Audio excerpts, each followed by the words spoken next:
নমস্কার আমার শ্রদ্ধেয় দর্শকবৃন্দ, আশা করি আপনারা প্রত্যেকে ভালো আছেন। আর ভালো থাকারই কথা, কারণ রাজ্যে নতুন সরকার নতুন পে কমিশন ঘোষণা করেছেন। রীতিমতো মিডিয়াগুলোয় 24 ঘন্টা এটা নিয়ে কিন্তু ব্রিফিং চলছে।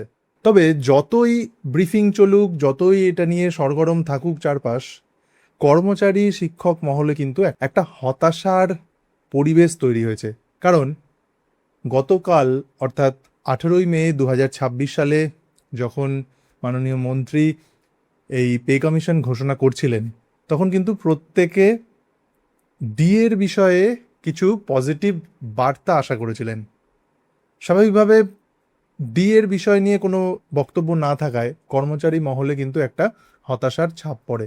এই যে পে কমিশন ঘোষণা করা হলো, সেই বিষয়ে কিছু ফ্যাক্ট আপনাদের সামনে নিয়ে আসবো, এবং সেই ফ্যাক্টগুলো আলোচনা করে সত্যিই কি কোনো হতাশার জায়গা রয়েছে, নাকি 15 বছরের বঞ্চনার পরে কোথাও গিয়ে একটা আশার আলো কর্মচারী মহল, শিক্ষক মহলের মনের কোণে জেগে উঠবে, সেটা হয়তো এই ভিডিওর শেষেই আপনারা বুঝতে পারবেন। তাহলে চলুন বন্ধুরা, সেই ফ্যাক্টগুলো নিয়ে একটা চুলচেরা বিশ্লেষণ করি এবং পুরো ছবিটা দিনের আলোর মতো পরিষ্কার করার একটা চেষ্টা করি। এই যে আমাদের পে কমিশনের ঘোষণা হলো, জাস্ট ঘোষণা হয়েছে, এখনো পর্যন্ত কিন্তু গঠন হয়নি। কারণ এই যে পে কমিশন থেকে অ্যাকাউন্টে টাকা পাওয়া অবধি একটা দীর্ঘ প্রসেস, বেশ কিছু স্টেপ অতিক্রম করে কিন্তু আসতে হয়।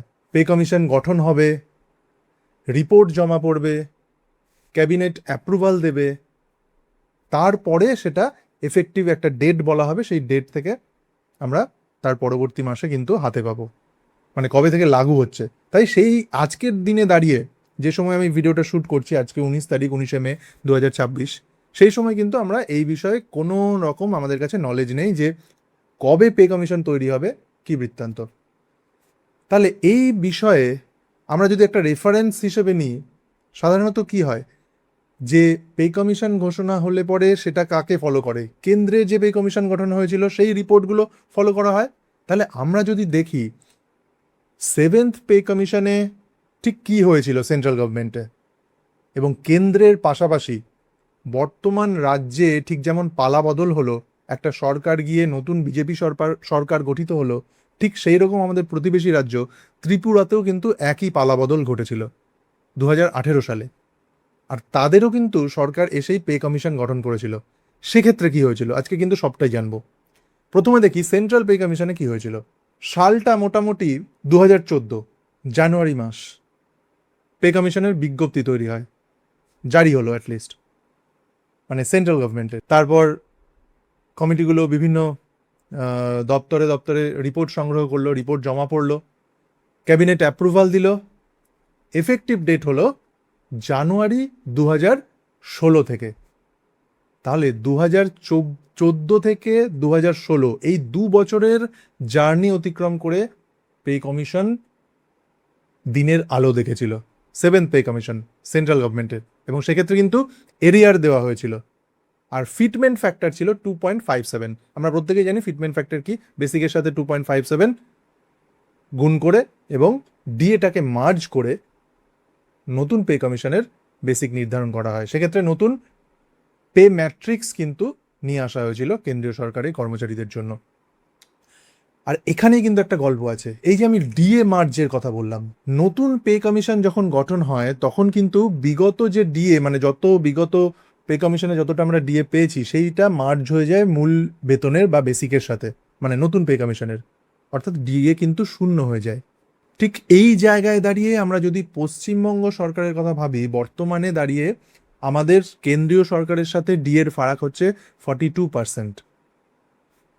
আর গতকাল পে কমিশন ঘোষণা হলো, মানে গঠন করা হবে এরকম একটা কেন্দ্রীয় মন্ত্রিসভার, মানে ক্যাবিনেটের একটা মন্ত্রিসভার আলোচনা হয়েছে এবং অনুমোদন হয়েছে। তাহলে সেই জায়গায় এখনো বিজ্ঞপ্তি জারি হয়নি, কিছু হয়নি, কিন্তু পে কমিশনের কথা ঘোষিত হলো। তাহলে পে কমিশনের যে চিরাচরিত রীতি অনুসারে আমরা যদি ধরি যে বিগত পে কমিশনের যে বকেয়া ডিএ, সেটা কি মার্জ হয়ে যাবে? আর যদি মার্জ হয়ে যায়, তাহলে 42% যে বকেয়া ডিএটা ছিল আমাদের, সেটা পাওয়ার আশা কিন্তু একদম ক্ষীণ হয়ে যাবে, কারণ যখনই মার্জ হয়ে যাবে তখনই নতুন পে কমিশনের ডিএ 0 হিসেবে কাউন্ট হবে, অর্থাৎ 7th পে কমিশনটি। এটা কিন্তু একটা বিষয়। আর এই জায়গাতে একটু সরে আসি ত্রিপুরার দিকে। ত্রিপুরাতে কি হয়েছিল? 2018 সাল নতুন সরকার এলো বিজেপির। মার্চ 2018-তে ত্রিপুরায় পে কমিশন লাগু হয়, আর কর্মচারীরা হাতে পেয়ে যান নভেম্বর 2018-তেই। মাত্র 7 মাসের ব্যবধানে কিন্তু সেক্ষেত্রে পে কমিশন এফেক্টিভ হয়ে এবং কর্মীরা হাতে পেয়ে যায় টাকা। তাহলে এক্ষেত্রে আমাদের পশ্চিমবঙ্গ সরকারের অন্তর্গত সমস্ত কর্মচারী, শিক্ষক মহল একটা বিষয় চিন্তা করছে, হতাশা তাদের গ্রাস করছে। যদিও সেটা স্বাভাবিক, কারণ দীর্ঘ 15 বছর তাদের আর নতুন করে হারানোর কিছু নেই।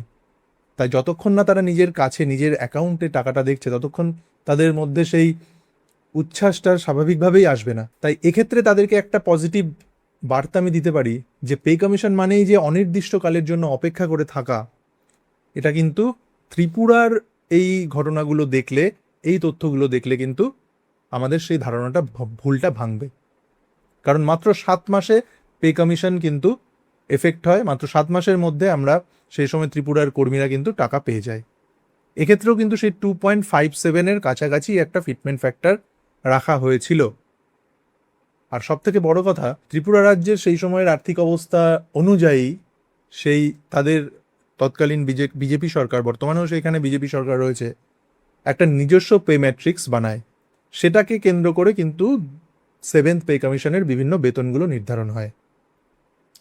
তাহলে এখানে কিন্তু একটা হতাশা, আমাদের অতটাও হতাশার কারণ আমি দেখছি না এখনো পর্যন্ত, কারণ তথ্যগুলো সামনে যা রয়েছে। আর একটা বিষয়, ত্রিপুরাতে যখন পে কমিশনটা ঘোষণা হলো এবং যখন তারা টাকাটা পেল, তখন তাদের বর্ধিত বেতন শতাংশের হিসেবে যদি আমরা যাচাই করি, মোটামুটি 14-15% ইনক্রিজ হয়েছিল, এবং সেটা বেসিকের ওপর।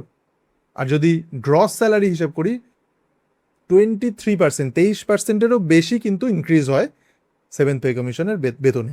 তাহলে মোটামুটিভাবে আমরা যদি ত্রিপুরাকে রেফারেন্স হিসেবে দেখি, তাহলে কিন্তু অতটাও হতাশার কারণ নেই। আর এক্ষেত্রে কিন্তু আমাদেরকে একটা বিষয় অস্বীকার করার কোনো জায়গা নেই। রিজার্ভ ব্যাংকের তথ্য অনুযায়ী বর্তমানে পশ্চিমবঙ্গ সরকারের 2026 সালের মার্চ মাস পর্যন্ত যে ঋণের বোঝা রয়েছে তা 8 লক্ষ কোটি টাকা।